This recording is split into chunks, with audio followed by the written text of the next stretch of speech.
Donald Trump accountable and all those that have been implicated by the Epstein. Oliver Larkin is showing the nation why he's dangerous to Trump. Fox News made the mistake of trying to corner him with a gotcha, only for it to backfire spectacularly. A stark contrast to how his DeSantis Democrat competitor acted on his Fox News visit. The way the producers hit the panic button the second Oliver brought up Trump's disgusting history is amazing. What is the number that is fine with you? Is there a benchmark? Is it fine? How many children can be raped and it's fine if you're in relation to the immigration community? If we're going to talk about children being raped, then we need to hold this pedophile president, Donald Trump, accountable and all those that have been implicated by the Epstein files that the Department of Justice is still not leaking.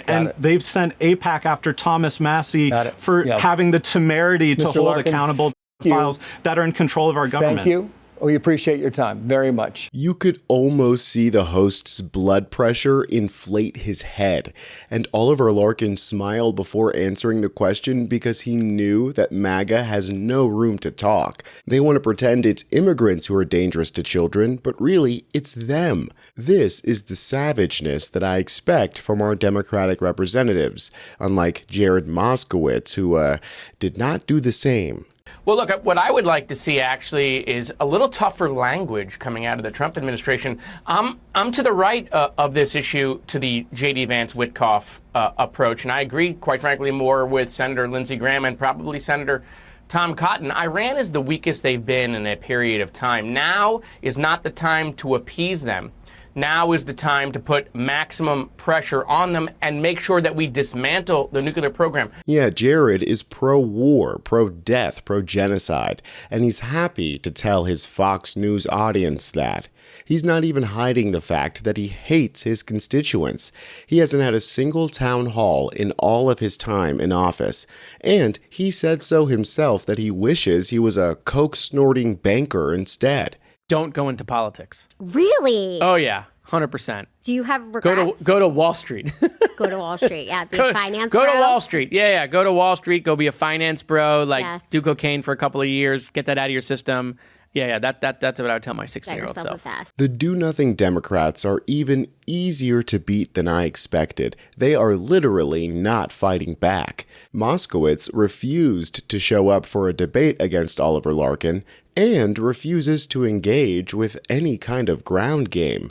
Just like with Zoran in New York, the establishment thinks that they're just going to be handed a seat, but Larkin isn't going to let that happen.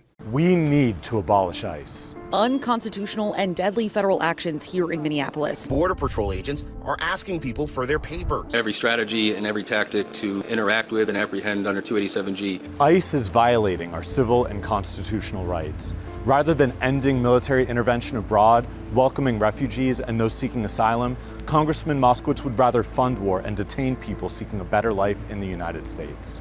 And the toll is fatal. Just this year alone, ICE agents have killed Alex Preddy, Renee Good, Keith Porter Jr., Lorenzo Salgado Araujo, Joan Sebastian Duran Guerrero, and countless more innocent people in immigrant detention.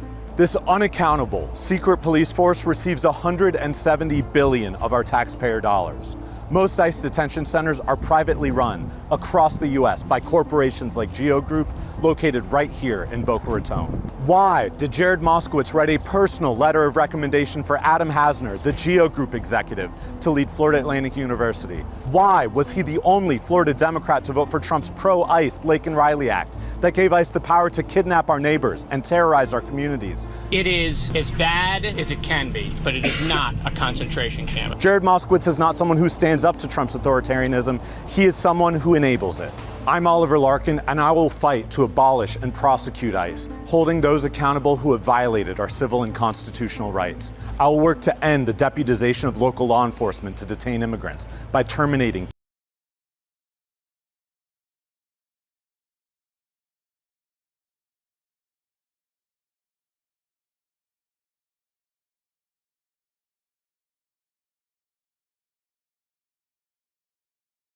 It's more important than ever that the Democratic Party actually come through and stop ICE. We've seen how far Hochul has come to the left after Mamdani won, and she never would have been pressured to do this by Andrew Cuomo or Eric Adams. These agreements that Hochul canceled with ICE are not new. In a letter to a dozen sheriffs, Hochul ordered them to terminate their so-called 287G agreements with ICE. Those are the ones that Oliver Larkin talked about. This has gone on for long enough, and we know what happens to our community members when they get swept up in what is supposed to be an administrative process. At some place, we were strip searched. We eat horrible food, and it made us sick. They never let us go outside. I asked a ward at the facility in Louisiana, the name is La Salle, why they were going to move me. And she got upset. She spoke me along and told me that if I didn't do what she said, she would pepper spray me. And one point, I saw a man get punched, and he was hurt and bleeding a lot. The whole time, I was scared for my mom, my brother at home, and myself. This is not a time for moderation. It is the time of moral clarity. There is no more room for decorum or playing these fascist games. We want our money, our tax dollars, to go towards bettering our lives here in America, not locking up future Americans and not bombing children on the other side of the planet, or protecting the monsters at the top while pretending services like healthcare and, childcare are beyond the pale. No wonder candidates like Oliver Larkin are picking up steam, even in red states like Florida. I'm willing to say truly what I believe and not back down or try to hedge what I say to conform to other people's expectations, because when we're unapologetic about what we believe, it's very easy to get on board with a system that supports universal childcare when families, especially working families, cannot often find that care for their children. It's why it's so hard for my generation and generations after us to decide to have kids. When we don't have paid family and medical leave, we went through a COVID-19 pandemic emergency where people still felt like they had to show up to work sick because they didn't have that sick leave and they couldn't afford to miss a paycheck to keep a roof over their heads. Releasing the Epstein files and sending those abusers to prison is a 90-10 issue, with that 10% being all MAGA pedos themselves. Representatives like Ro Khanna, who are willing to actually stand up and do something about it, are quickly rising to the top of the party. So support another one of those by spreading the word about Oliver Larkin. You can now become a member of this channel, by the way. It's the best way to support us, but watching and subscribing is always enough. I'm Tony Hinderman, and I'll catch you next time.